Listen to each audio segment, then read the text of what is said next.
Captain Eli Banks floated to the bridge window of the Star Wanderer. The stars looked cold and distant. His ship drifted silently through the blackness of space, spinning slowly without power. The emergency lights cast a dim red glow across the faces of his worried crew. "How bad is it, Susan?" he asked, his voice steady despite the fear in his chest. Susan Wright pushed away from the engine control panel, her face smeared with grease. As the ship's engineer, she had been working non-stop since the attack. "It's worse than I thought, Captain. The main engine is completely destroyed. The backup power cells are damaged too. We have maybe 6 hours of life support left." Eli nodded, slowly, taking in the news. The attack had been quick and brutal. The Vrexian raiders had appeared from nowhere, firing strange weapons that cut through their shields like they weren't even there. The Star Wanderer was just a trade vessel, not built for fighting. They hadn't stood a chance. "What about the distress signal?" Eli asked. Jack Miller, the youngest human crew member, looked up from his console. At just 23, this was only his second deep space voyage. "It's broadcasting, Captain, but..." He hesitated. "We're in the empty sector. There's nothing out here for light years. No one will hear it in time." The Star Wanderer had 15 crew members in total, 4 humans including Eli, 6 Galatians with their blue-tinted skin, 3 Neburites who breathed through gills in their necks, and 2 Orion traders they had picked up at the last port. Now they were all going to die together, floating in the emptiness between star systems. Eli pushed off from the window and moved to the center of the bridge. "Call everyone to the main hall. We need to talk." 10 minutes later, the entire crew gathered in the ship's largest room. The air was already getting stale. The life support system struggled to keep up without main power. "I won't lie to you," Eli said, looking at each crew member in turn. "We're in trouble. The Vrexians hit us hard and left us to die. Our engines are dead. Communications are mostly gone. We have about 6 hours of air left." A low sound filled the room as the Galatians began to hum their death songs. It was their way of preparing for the end. The oldest Galatian, Zeke, nodded respectfully to the captain. "We thank you for the truth, Captain Banks. We will face our journey to the beyond with honor." The Neburites were quieter. They sat cross-legged on the floor, their gill slits fluttering rapidly. They were entering their death trance, a state of deep meditation they believed would ease their passage to the next world. The 2 Orion traders looked at each other with large, frightened eyes. Their species was newer to space travel than the others. "Is there no hope?" one asked, his voice shaking. Susan stepped forward. "I'll keep working on the engines. Maybe I can squeeze a little more power out of what's left. Enough to move us toward the nearest shipping lane." Everyone knew it was a slim chance. The nearest shipping lane was 3 days away at full power. Even if Susan could get the engines working again, they'd never make it that far. "I'll help," Jack offered, his young face determined. 2 pairs of hands are better than one." Eli nodded. "Good. The rest of us will check every system, every storage compartment. Maybe there's something we missed that could help us." The crew split up, each with a task. Eli stayed behind for a moment, looking at the damaged ship schematics. He had been captain of the Star Wanderer for 8 years. He knew every bolt and panel. If there was a way out of this, he would find it. 2 hours passed. The air grew thinner. Some crew members moved more slowly now, trying to conserve oxygen. Susan and Jack were still in the engine room, their faces streaked with sweat and engine oil. "Anything?" Eli asked, floating into the cramped space. Susan shook her head. "The main power couplings are fused. Whatever weapons the Vrexians used, they were designed to disable ships completely." She wiped her forehead with the back of her hand. "I've never seen anything like it." Jack was underneath a console, his legs sticking out as he worked. "Captain, come look at this," he called, his voice muffled. Eli pushed himself down to see what Jack had found. It was a small data chip, glowing with a faint blue light. "I found it attached to our navigation system," Jack explained. "It's not one of ours." Susan took the chip and inserted it into a portable reader. Text appeared on the small screen. "It's a message," she said, her voice turning hard. "From the Vrexians. They're claiming the Kelnar sector as their territory now. They say our ship was trespassing. She looked up, anger in her eyes. They left us here as a warning to others. Eli felt cold rage building inside him. The Kelnar sector had been neutral, territory for decades, open to all peaceful travelers. If the Vrexians were trying to take it by force, it could change the balance of power in this part of the galaxy. We need to get this information back to Earth, he said. The United Earth Federation needs to know what the Vrexians are doing. Out here. Jack let out a bitter laugh. Great plan, Captain. Except for the whole, we're all going to be dead in 4 hours problem. Eli was about to respond when a soft ping came from the emergency communicator on his wrist. A sound he hadn't expected to hear again. Someone's scanning us, he said, looking at the tiny screen. A ship is approaching. Hope flared in Susan's eyes, but only for a moment. Probably just the Vrexians coming back to collect their message, chip or finish us off. The 3 humans hurried back to the bridge. The other crew members were already gathering there, drawn by alerts on their own devices. Through the main viewport, they could see a faint light growing larger. Can we tell what kind of ship it is? Eli asked. One of the nebulates had broken from their trance and was checking the auxiliary sensors. Engine signature is not Vrexian, they reported, their voice bubbling through their throat gills. It appears to be human. A spark of hope ignited in the room. The light in the distance grew larger, taking shape. It was much bigger than their trade vessel. The angular hull and weapon mounts were unmistakable, a United Earth Federation warship. The communications panel suddenly crackled to life. A clear, strong voice filled the bridge. Merchant vessel Star Wanderer, this is Commander Olivia Lee. Of the UEF warship Defiant. We've received your distress call and are moving to assist. Hold tight. The crew erupted in cries of relief and disbelief. The Galatians stopped their death songs. The Neburites fully emerged from their trances. The Orion traders hugged each other, tears streaming down their faces. Eli felt a weight lift from his chest as he watched the massive warship approach. Its powerful engines slowed as it came alongside the Star Wanderer, dwarfing the small trade vessel. Bright lights illuminated their ship from outside. Never thought I'd be so happy to see the military, Susan whispered, wiping tears from her eyes. Through the viewport, they could see the warship extending docking tubes toward their airlock. Help was coming. They would survive. Captain, Jack said quietly, holding up the Vrexian message chip. They need to know about this. Eli nodded. They will. He looked around at his diverse crew, at the mighty human warship outside, and for the first time in hours, he allowed himself to smile. What had started as a death sentence might now become something much more important. The Star Wanderer was no longer alone in the depths of space.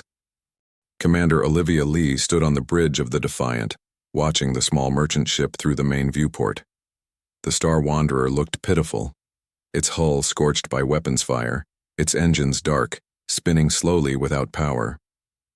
She had seen ships in distress before, but something about this attack bothered her deeply.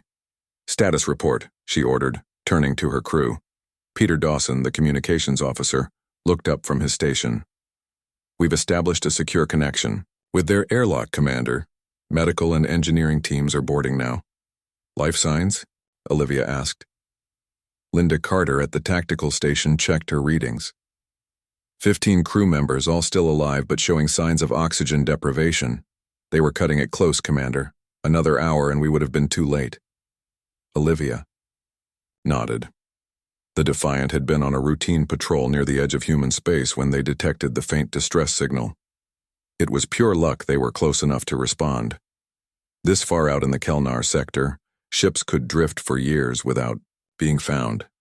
What do we know about the attack, she asked. Linda pulled up the scan results on the main screen. Weapon signatures match Vrexian technology, but there's something different about them.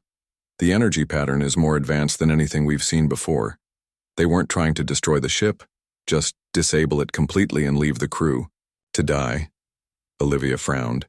The Vrexians were aggressive, but this seemed unusually cruel even for them. I'm going over there, she decided. I want to see this for myself. 10 minutes later, Olivia floated through the docking tube connecting the two ships. The difference was immediately apparent.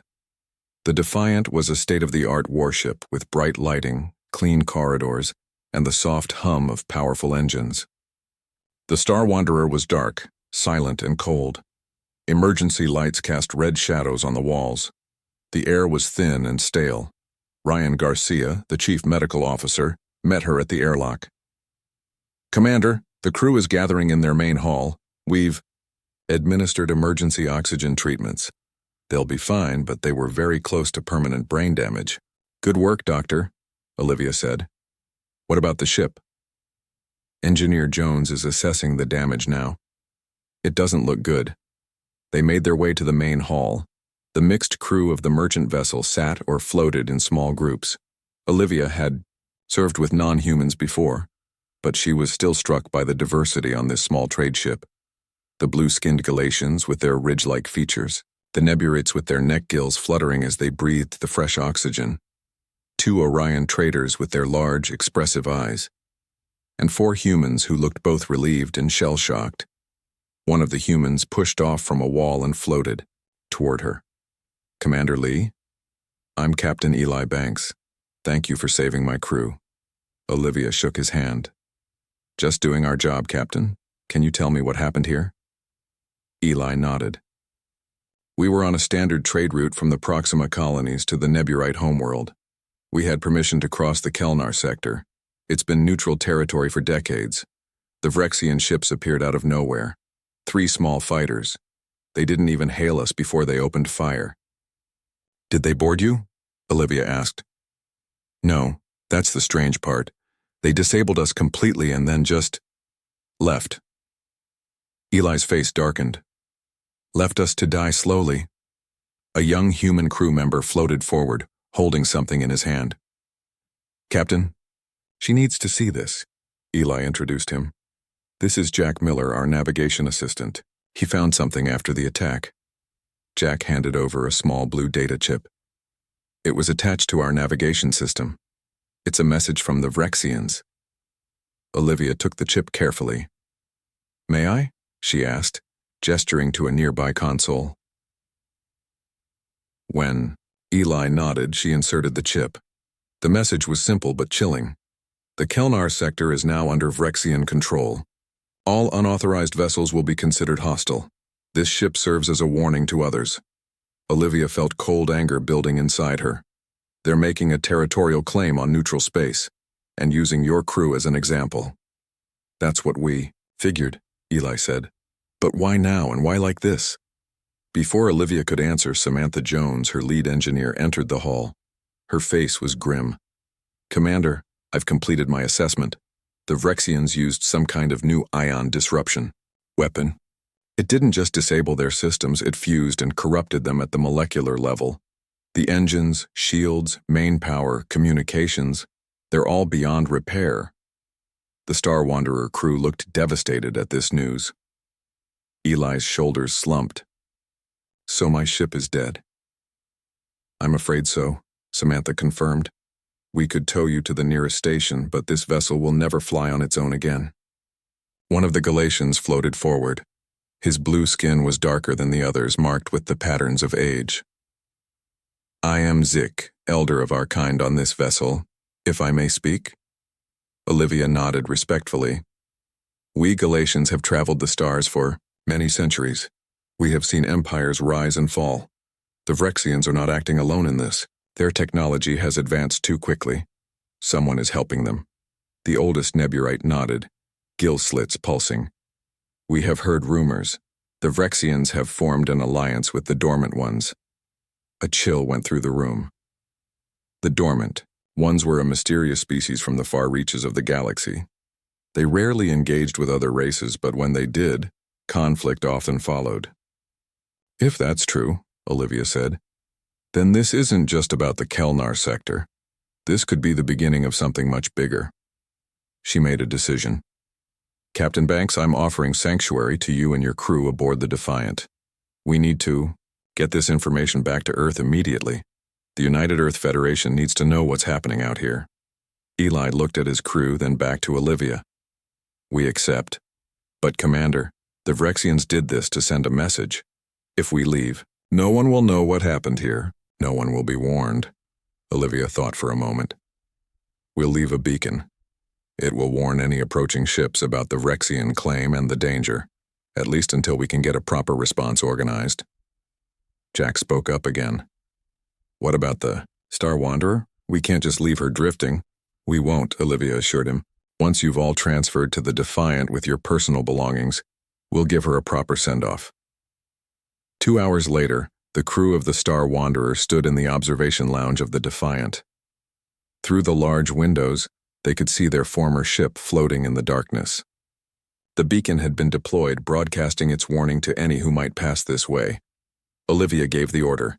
A single missile launched from the Defiant, striking the abandoned merchant vessel. The Star Wanderer erupted in a brief, brilliant flash of light, then dissolved into fragments that scattered across the void. The Galatians sang a soft farewell song. The Neburites pressed their hands to the glass in a gesture of respect. The humans stood in silence. Set course for Earth, Olivia ordered. Maximum speed. As the Defiant's engines powered up, Eli moved to stand beside her. What happens now, Commander? Olivia watched as the stars blurred with the ship's acceleration. Now? Now we prepare. If the Vrexians want a war, they're going to get one. The Defiant moved through space at maximum speed, its powerful engines pushing the warship toward Earth. Inside, the crew of the destroyed Star Wanderer tried to adjust to their new surroundings. The military vessel was different from their merchant ship in every way. Bigger, cleaner, and filled with armed personnel in uniform. Eli Banks stood in the guest quarters he had been assigned. The room was small but comfortable. He still felt strange wearing the standard-issue clothes provided by the Defiant. His captain's uniform had been left behind on the Star Wanderer, now nothing but scattered debris in deep space. A soft knock on the door pulled him from his thoughts. Jack Miller entered, looking just as uncomfortable in his new clothes. "Captain?" Jack said, then stopped himself. "I guess you're not really a captain anymore, are you? Not without a ship?" Eli gave a sad smile. "I'm still responsible for our crew, ship or no ship. How are they doing?" "The humans are okay. Susan is actually enjoying herself in the engine room. She's never seen military-grade technology up close before." Jack paused. "The aliens are having a harder time. The Defiant wasn't designed with other species in mind. The air mixture is too rich for the Neburites, and the gravity settings are too strong for the Galatians. The Orions are just scared." Eli nodded. He had noticed the same problems. "I'll talk to Commander Lee about it. Maybe there's something we can do to make them more comfortable until we reach Earth." They left the guest quarters and made their way through the ship. The Defiant was huge compared to the Star Wanderer. Corridors stretched for hundreds of meters. Crew members moved with purpose, barely glancing at the two civilian guests. They found Olivia in the ship's command center, studying star maps with her officers. She looked up as they entered. "Captain Banks, Mr. Miller," she greeted them. "How? Are you settling in?" "That's actually what we wanted to discuss," Eli said. "Some of our non-human crew members are struggling with the environmental settings on your ship." Olivia frowned. "I should have thought of that. Most UEF ships don't have many alien visitors." She turned to one of her officers. "Contact Dr. Garcia. Have him adjust the environmental controls in Section C where our guests are staying. Lower oxygen levels by 5% and reduce gravity to 0.8 standard." "Thank you," Eli said, genuinely impressed by her quick response. "It's the least we can do," Olivia replied. "Your crew has been through a lot." She gestured to the star maps. "We're about 12 hours from Earth. Once we arrive, you'll all be debriefed by UEF intelligence." Jack looked nervous. "Debriefed? Are we in some kind of trouble?" "Not at all," Olivia assured him. "But what happened to your ship could be the first move in a much larger conflict. The UEF needs to know everything you saw and experienced." A communications officer interrupted them. "Commander, we're receiving a priority message from Fleet Admiral Harris." Olivia straightened. "Put it through to my private office." She looked at Eli and Jack. "Excuse me, gentlemen, duty calls." As she left, Jack whispered to Eli, "I don't like this. It feels like we're being treated as valuable assets rather than survivors." "That's because we are," Eli replied quietly. "We're witnesses, to what could be the start of an interstellar war. They returned to Section C where the rest of their crew was housed. The environmental changes were already being implemented. The Neburites looked noticeably more comfortable, their gill slits pulsing at a normal rate again. The Galatians were able to stand without struggling against the ship's gravity. Zik, the Galatian elder, approached them. "Captain Banks, may we speak privately?" Eli nodded and followed Zeke to a quiet corner of the common area. The old Galatian's face was serious. "My people have served on human ships for many years," Zik said. "We have always appreciated humanity's openness compared to other species. But I must warn you, this conflict with the Vrexians will not be simple." "What do you mean?" Eli asked.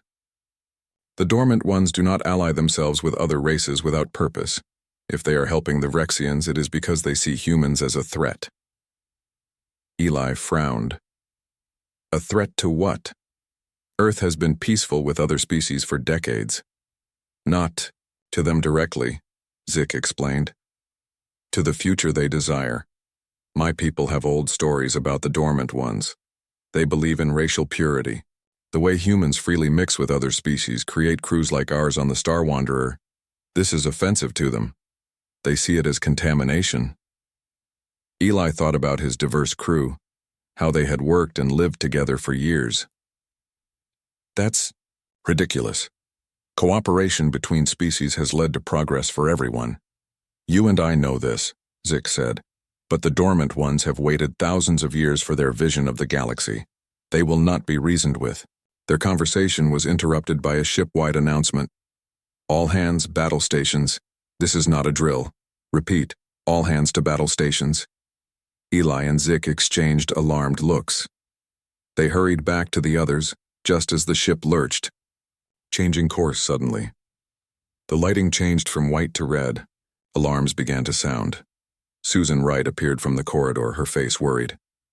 "The engines just went to emergency power. Something's happening." A young officer ran into their section. "Everyone stay here. We're under attack. Security teams will be posted outside. Do not leave this area under any circumstances." Before anyone could ask questions, he was gone.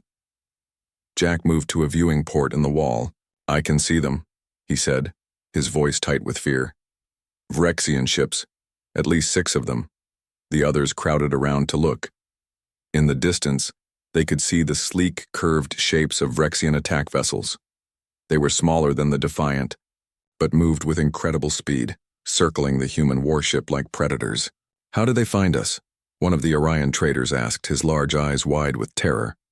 Eli had a sinking feeling in his stomach. "The message chip. It must have contained a tracking device." The ship rocked violently as something hit it. The lights flickered. Everyone grabbed onto whatever was closest to keep from falling. "The Defiant is a warship," Susan said, trying to sound confident. "It can handle a few Vrexian attackers." Another hit, harder this time. Metal groaned somewhere deep in the ship. "Those aren't normal Vrexian weapons," Zik observed grimly. "They have the new technology, the same that disabled our ship." Eli made a decision. "I need to get to the bridge. They need to know about the tracking chip." "The officer said to stay here," Jack reminded him. "If that chip is still on board, it won't matter where we hide," Eli replied. "They'll keep following us all the way to Earth." He moved toward the door, but before he could reach it, the entire ship seemed to lurch sideways. The lights went out, completely, plunging them into darkness. Emergency lighting came on seconds later, weaker than before. A voice came over the intercom, distorted with static. "All crew, power systems compromised. Switching to backup generators. Prepare for emergency. Jump procedures." Eli felt the familiar sensation of a ship preparing for a faster-than-light jump, but something was wrong. The vibrations were uneven, pulsing in an unstable rhythm. "They've damaged the jump drive," Susan whispered, her engineer's instincts recognizing the problem. "If they try to jump now—" The sentence was never finished. The stars outside the viewport suddenly stretched into lines as the Defiant, damaged but defiant, made its desperate leap into faster-than-light travel, carrying its crew and passengers away from the Vrexian ambush and into the unknown. The emergency jump ended as violently as it began. The Defiant shuddered and groaned as it dropped back into normal space. Warning alarms blared throughout the ship. Red emergency lights cast eerie shadows on frightened faces. In Section C, Eli, Banks helped Susan Wright back to her feet. The sudden exit from faster-than-light travel had thrown everyone to the floor. The Neburites were gasping through their gill slits, struggling with the changing air pressure. The Galatians huddled together, their blue skin pale with fear. "Is everyone okay?" Eli asked, checking his crew. Jack Miller wiped blood from a cut on his forehead. "I think so, but where are we?" Before anyone could answer, the door slid open. Linda Carter, the tactical officer from the bridge, stood there. Her uniform was torn and her face was streaked with soot. "Captain Banks," she said, her voice tight with tension. "Commander Lee requests your presence on the bridge immediately. Your engineer, too." She nodded at Susan. Eli and Susan exchanged worried looks, then followed Linda through the corridors of the damaged warship. The Defiant was in bad shape. Panels hung loose from the ceiling. Pipes leaked steam. Crew members rushed back and forth trying to repair critical systems. "How bad is it?" Eli asked as they walked. Linda's face was grim. "Bad. The Vrexians hit our main power systems with those new weapons of theirs. Our jump drive was damaged. We had to make an emergency jump before it was properly calculated.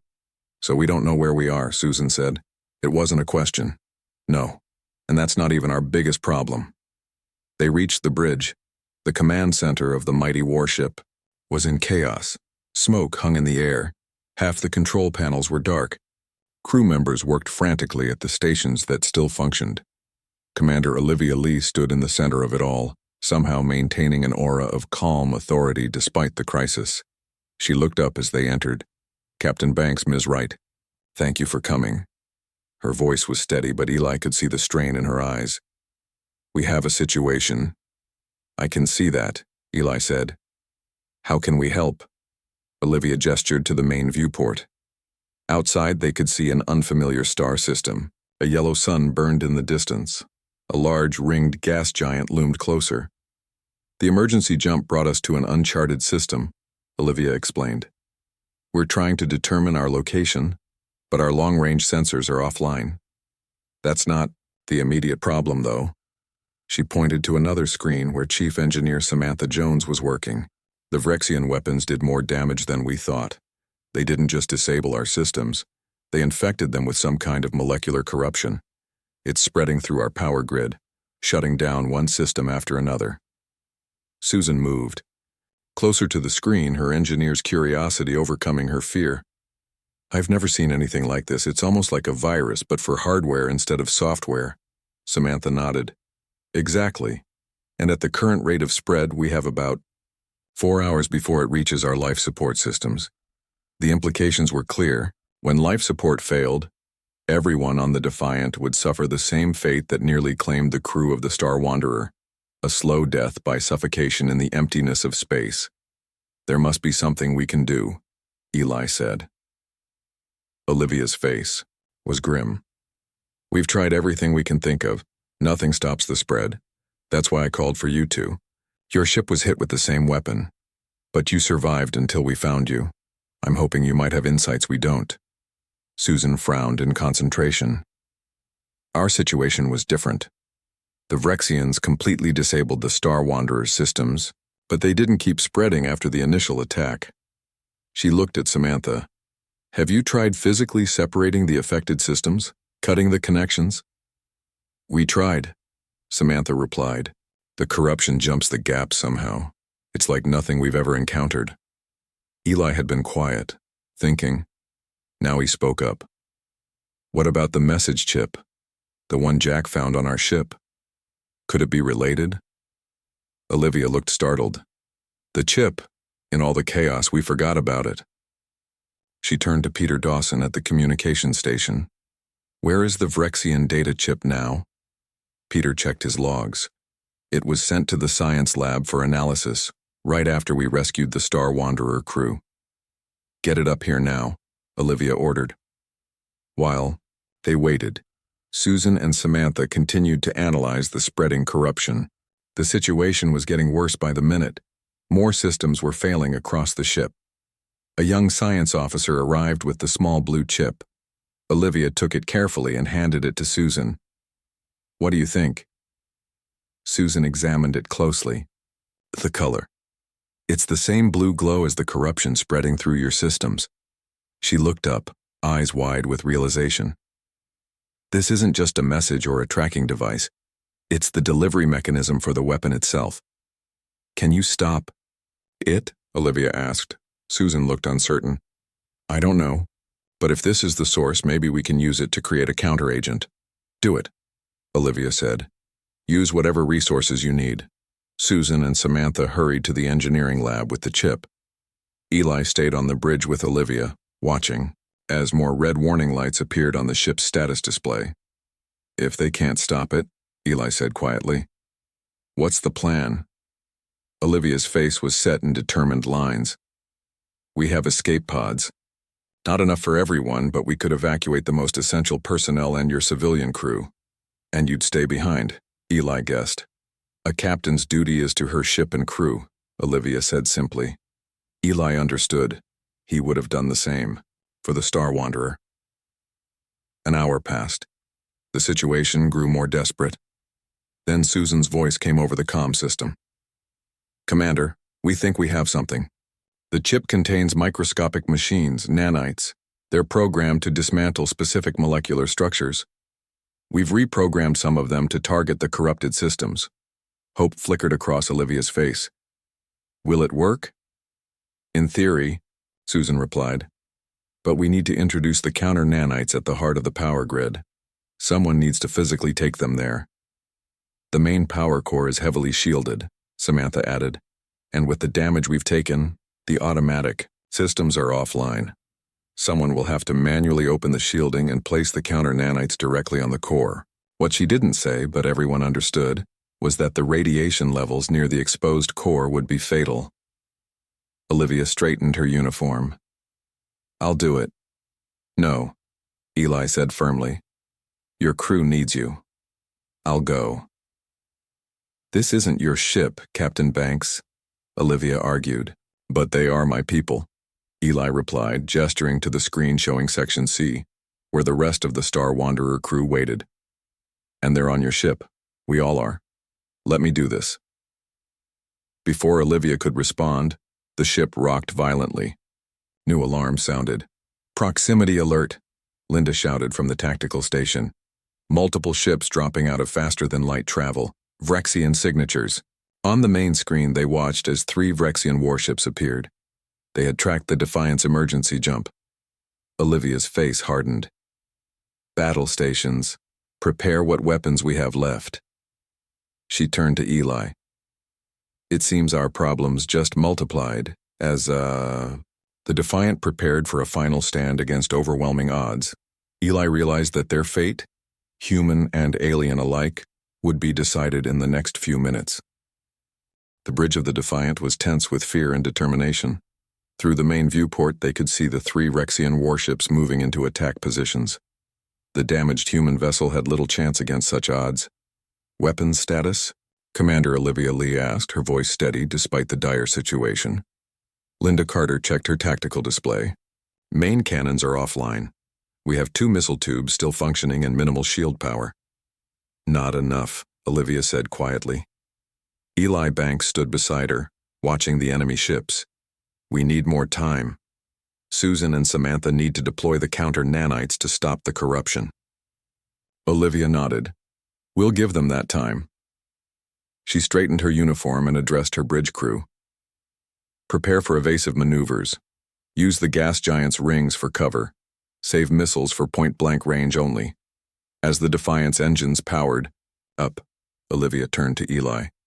"Go to engineering. Help Susan with the counter nanites. I'll keep the Vrexians busy as long as I can." Eli hesitated. "You're outmatched 3-1. "I know," Olivia said with a grim smile. "But the Defiant has a few tricks left. Now go." Eli ran through the corridors of the wounded ship. Crew members rushed in all directions, securing systems and preparing for battle. He reached engineering, Just as the first impact rocked the vessel, Susan and Samantha were working frantically at a small containment unit. Inside, a blue glow pulsed. The reprogrammed nanites. "We're ready," Susan said as he entered. "But someone needs to take this to the main power core and manually apply it to the affected systems." "I'll do it," Eli said without hesitation. Samantha looked concerned. "The radiation levels are lethal. Once the core shielding is opened—" "I understand," Eli cut her off. "Just tell me what to do." The ship rocked again, harder this time. Lights flickered. The corrupting nanites were spreading faster as systems became more unstable. Samantha handed him the container and a small tool. "This will open the core shielding. Place the counter nanites directly on the blue glowing areas of the core structure. They'll spread on their own after that." Susan grabbed his arm. "Eli, there has to be another way." "There isn't," he said gently. "And you know it." He looked at both women. "If this works, get my crew home safely. Tell them I did my duty as their captain until the end." Before they could respond, he took the container and tool and headed for the core access tunnel. Behind him, another explosion shook the ship. In the narrow access tunnel, Eli could feel the heat increasing as he approached the core. Warning signs flashed on the walls. "Danger, radiation area, and authorized personnel only." Through a small window, he could see the massive power core of the Defiant. It glowed with intense energy, but areas of sickly blue corruption were spreading across its surface like a disease. Eli took a deep breath and opened the final hatch. Immediately, warning alarms blared. A computerized voice announced, "Warning. Core shielding deactivation in progress. Fatal radiation exposure imminent." He ignored the warnings and entered the core chamber. The heat was almost unbearable. His skin tingled painfully as radiation washed over him. He knew he had minutes at most. The core towered above him, a column of pure energy partially covered by the spreading blue corruption. Eli moved to the main control panel and used Samantha's tool to open the remaining shielding. As the shields retracted, the full force of the core's radiation hit him. Pain lanced through his body, but he forced himself to stay focused. He opened the container of counter nanites and began applying them to the corrupted areas, working as quickly as he could. The blue glow of the corruption seemed to resist at first, then began to fade wherever the counter nanites touched. Eli continued until the container was empty. His vision was starting to blur. His hands shook with pain and weakness. "Work," he whispered to the tiny machines. "Please work." The ship rocked violently. Eli fell against the core housing, burning his arm on the hot metal. The battle outside was reaching its peak. On the bridge, Olivia watched as her ship took hit after hit. The Defiant had managed to destroy one Vrexian vessel with a point-blank missile strike, but the other two continued their relentless attack. "Power levels dropping," Peter reported from his station. "We can't take much more of this." Suddenly, the lights on the bridge flickered, then steadied. The red warning indicators on the system display began changing to green. "Commander," Samantha's voice came over the comm. "The counter nanites are working. The corruption is being neutralized." Hope flared in Olivia's eyes. "Reroute all recovered power to shields and weapons." She looked at the remaining Vrexian ships. "Let's show them what a UEF warship can really do." With its systems rapidly recovering, the Defiant fought back with renewed strength. Its main cannons came online, firing powerful energy beams that tore through one of the Vrexian vessels. The last enemy ship, seeing the tide turn, turned and fled. In the power core, Eli lay on the floor, his body racked with pain from the radiation exposure. But he smiled as he saw the blue corruption fading completely from the core. He had done it. The ship would survive. The door to the core chamber opened. A figure in a radiation suit entered, moving quickly to Eli's side. "Captain Banks," Susan's voice came through the suit's speaker. "Hold on. We're getting you out of here." "Too late for me," Eli whispered. "Did it work? Is the ship safe?" "Yes," Susan said, tears in her voice. "You saved everyone." More suited figures entered. They carefully lifted Eli onto a stretcher and rushed him to the medical bay. Dr. Ryan Garcia worked feverishly. using every advanced treatment available, but the radiation damage was too severe. Hours later, the Defiant had established its position and set course for the nearest UEF outpost. With its systems restored, the powerful warship was fully functional again. In the medical bay, Eli's crew gathered around his bed. The humans, the Galatians, the Neburites, and the Orions all stood together in silent respect. Commander Olivia Lee joined them, her face solemn. "The doctor says there's nothing more they can do," she told them gently. The radiation exposure was too great. Zik, the Galatian elder, stepped forward. His blue hand rested lightly on Eli's forehead. "In the old traditions of my people, one who gives their life for others becomes a guardian spirit, watching over those they saved for all a time." The Neburites performed their own ritual, a soft humming that filled the room with strangely comforting vibrations. Eli's eyes fluttered open. His voice was weak but clear. "Take care of each other. Show the galaxy what different species can accomplish together." Susan took his hand. "We will, Captain, I promise." Eli's gaze moved to Olivia. "Commander, the Vrexians, the dormant ones—" "Don't worry," Olivia assured him. "Your warning won't be in vain. Earth will be ready. The United Earth Federation stands with all peaceful species against this threat." Eli nodded slightly, then closed his eyes for the last time. The room fell silent. 2 weeks later, a grand chamber in the UEF headquarters on Earth was filled with representatives from 17 spacefaring species. The crew of the Star Wanderer stood together on a platform, joined by Commander Lee and her officers. The UEF president addressed the gathered assembly. "Today we honor the sacrifice of Captain Eli Banks, who gave his life not just for his human companions, but for members of many species. His actions embody the highest ideals of cooperation and unity that humanity strives for." The president continued. "In response to the Vrexian aggression and their alliance with the Dormant Ones, I am proud to announce the formation of the Interstellar Defense Alliance. No longer will peaceful species stand alone against those who threaten our shared future among the stars." One by one, representatives from different worlds stepped forward to join the alliance. The Galatians, the Neburites, and many others pledged their support to stand with humanity against the coming storm. As Jack Miller watched the proceedings, he felt a mixture of sadness and hope. They had lost their captain and their ship, but perhaps they had found something greater. A new future where the bonds between different species grew stronger in the face of shared adversity.